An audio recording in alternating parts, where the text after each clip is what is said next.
Well, after a fairly convincing 4-1 win in Game 1 on Wednesday night, the Griffins ran into a determined Chicago Wolves team last night at Allstate Arena. The end result, a 7-3 win for the Wolves and a brand new best-of-7 tied at 1 win apiece. The series now shifting here to downtown Grand Rapids, the Van Andel Arena behind me for games number 3 tonight and Game 4 on Monday. Our series summary and preview is brought to you as always by Michigan First Credit Union. So the 4-1 win in Game 1 made it 5-1 now for the Griffins this season at Allstate Arena, and 8-2 in their last 10 visits to the Windy City. You get the feeling the Wolves were saying enough's enough.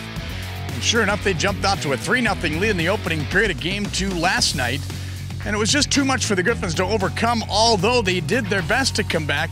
Down 3-zip, they put on a pretty good show in that second period, outplaying and outshooting the Wolves 14-8, scoring twice, including this goal late in period 2 that gets them within 1.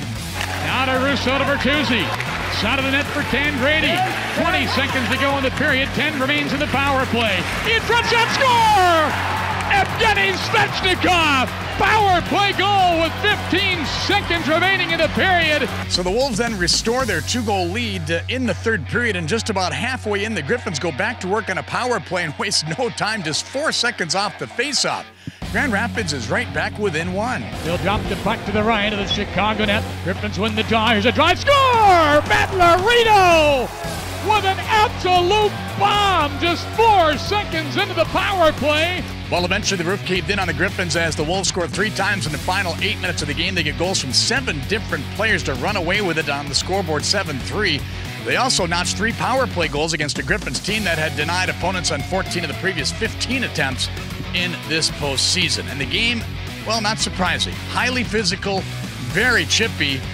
It's playoff hockey, and it's also the Griffins and the Wolves who just flat out don't like each other. I mean, we don't want to take the first penalty. We don't want to initiate or retaliate. We want to initiate, and I think towards the edge, some of the guys sticking up for each other, and some frustration kicked in. Well, until last night, Jared Coro's playoff numbers were really good. He is the #1 Griffin goaltender, no doubt. He's 6-2 lifetime in the postseason with a 2.02 goals against this year, 4-0 at 1.85. So he gives up 7 last night. Again, doesn't change one thing as far as the Griffins goaltending is concerned. Rose has been through it all. I mean, he's our #1 goalie for a reason. He knows, not every night's going to be his night. So the series now here inside Van Andel Arena for the next 2 games tonight and Monday. And of course, this is the first time the Wolves have been here for a postseason game since all the way back in 2004. Injuries, as you know, always take its toll during the postseason. The Griffins had Colin Campbell go down on Wednesday night during Game 1. Brian Lashoff injured in the opening period of last night's Game 2. Both will be question marks for tonight's game here against Chicago. All right, the Griffins have shown great resiliency all season long. After a regulation loss during the regular season, they went 15-6-0-2 in their next game.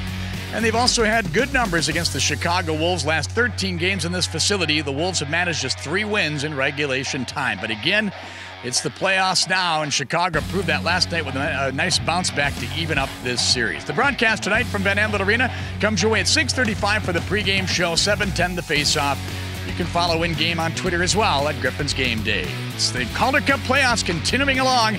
Great to have you along with us, everybody. Enjoy the game tonight. This is Bob Kaiser reporting inside Van Andel Arena.